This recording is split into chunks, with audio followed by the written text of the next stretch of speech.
नांदेड जिल्ह्यातील बारड येथे आज शेतकऱ्यांनी नांदेड भोकर मार्गावर रस्ता रोको आंदोलन केले।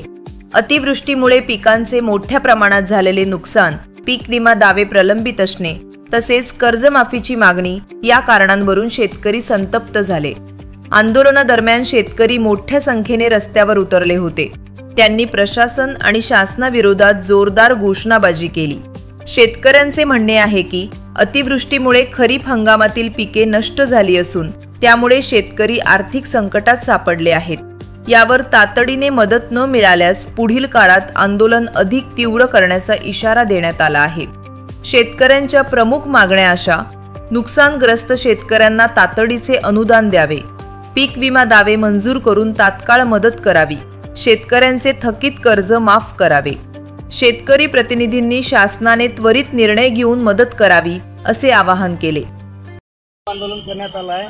काय नेमक्या मागण्या आहेत, मागण्या पूर्ण नाही झाल्यास पुढील भूमिका काय आहे? आज आम्ही बारड येथे शांततेच्या मार्गाने रस्ता रोको आंदोलन केलं आहे। शेतकऱ्याच्या आमच्या 3 मागण्या होत्या। एक, शेतकऱ्यांना सरसकट कर्जमाफी द्या आणि दुसरी, ओला दुष्काळ जाहीर करा आणि जे शेतकऱ्याचे जे नदीकाठचे रानं जे खरडून गेले आहेत त्यांना विशेष मदत म्हणून पंचनामे करून मदत द्या। आणि जर हे सरकारने जर मदत दिली नाही तर आम्ही आज कुठल्या पक्षाचे नेते किंवा कार्यकर्ते म्हणून रस्त्यावर उतरलो नाहीत।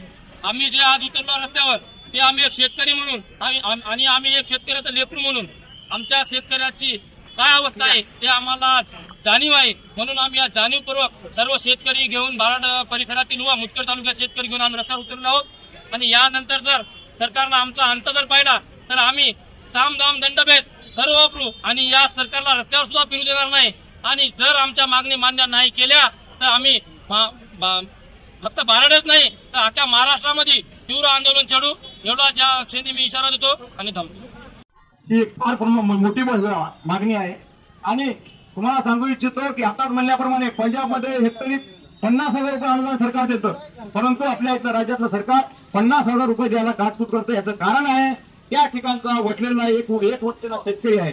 मित्रांनो, लक्षात ठेवा, ज्यावेळी शेतकरी रस्त्यावर येतो त्यावेळेस सरकारचा आवाज बंद होतो आणि सरकारला नाईलाज असतं तेव्हा सरकार अनुदान देतं। त्याच्यानंतर दुसरी मागणी होती की कोल्हापूरच्या, ठीक आहे, पंजाबमध्ये दुसरं राज्य आहे, शेतकरी एकनिष्ठ असतील, शेतकरी रस्त्यावर उतरले असतील।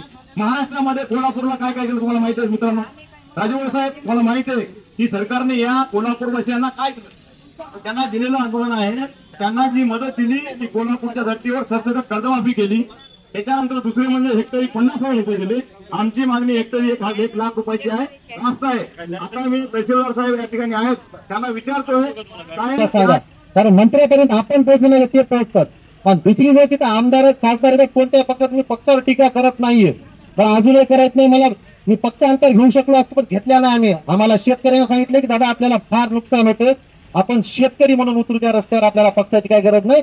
उद्या वेळ आणि शेतकऱ्यासाठी आम्ही पक्ष सोडू, घर सोडू, दार सोडू, त्या पक्ष महत्वाचा नाही आम्हाला, आमच्या पोटाच्या शिवाय शेतकऱ्याच्या पोटासाठी शेतकऱ्याच्या अर्थ उद्या आम्ही कोणत्याही ठरावाला जाऊ, कोणत्याही हे लिहून घ्या, रेकॉर्डिंग करून घ्या, रेकॉर्ड ठेवा तुमच्याजवळ। आम्ही थर विचार करणार नाही की आमचं नुकसान होईल, आमच्यावर कोणते गुन्हे दाखल होतील, काय होतील। 1 लाख रुपये सरसकट न सर्वे करता सगळ्यात नुकसान झालं। दुसरी मागणी सरसकट कर्जमाफी, 16ला दिली, 17ला दिली, 9ला दिली, उर्वरित सरसकट 23च्या आधीची सरसकट कर्जमाफी ही झालीच पाहिजे। आणि जवळपास कॅलनमुळे असतील, छोट्या नद्या नाल्या, गौतम साहेब, आमच्या भागानं, मुदखेड भागानं नदी नाल्या सराउंडिंग आहे पूर्ण मुदखेड तालुका। त्याच्यामुळे नद्या, छोट्या नद्या, कालवे, काही यावर्षी कॅलनचं काम सुरू झालंय, अर्धवट सोडलेलं, त्याच्यामुळे पाणी मधात शिरलंय, ते पाणी खळून गेलेलं वावरट, त्या विशेष त्या कडेनं शेतकरी, त्या नदीच्या कडेनं शेतकरी आहेत, त्याला विशेष पॅकेज 1 लाख सोडून त्याच्यासाठी विशेष पॅकेज, कारण त्याचं नुकसान झालं असं नाही, त्याचे वावर खळून गेले, 8 फुटाची नदी 20 फुटाची झालेली आहे, ते वावर पूर्ण त्याच्यात गेलेलं आहे। आणि एक सगळ्यात महत्वाचा विषय म्हणजे सध्या आपल्याला चालू आहे ते, तुम्हाला या निवेदनात नाही पण एक शेतकरी म्हणून अडचण सांगतोय, जरासं या सरकारला मार्केट कमिटीवर थोडंसं कंट्रोल ठेवायला हवा। सोयाबीनला भाव नाही याची जबाबदारी आंतरराष्ट्रीय सांगता, मग त्या सांगा, कारण मंत्र्यापर्यंत आपण पोहोचलेलं ते पोहोचतात, पण दुसरी गोष्ट तर आमदार खासदार कोणत्या पक्षात मी पक्षावर टीका करत नाहीये, पण अजूनही करायचं नाही। मला मी पक्ष अंतर घेऊ शकलो असतो